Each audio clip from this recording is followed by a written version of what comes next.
వస్తువు చుట్టూ తిరిగే ఈగని చేశావే.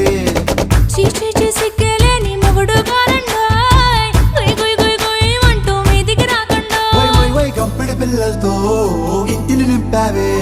సాపా దిండు సంసారాన్ని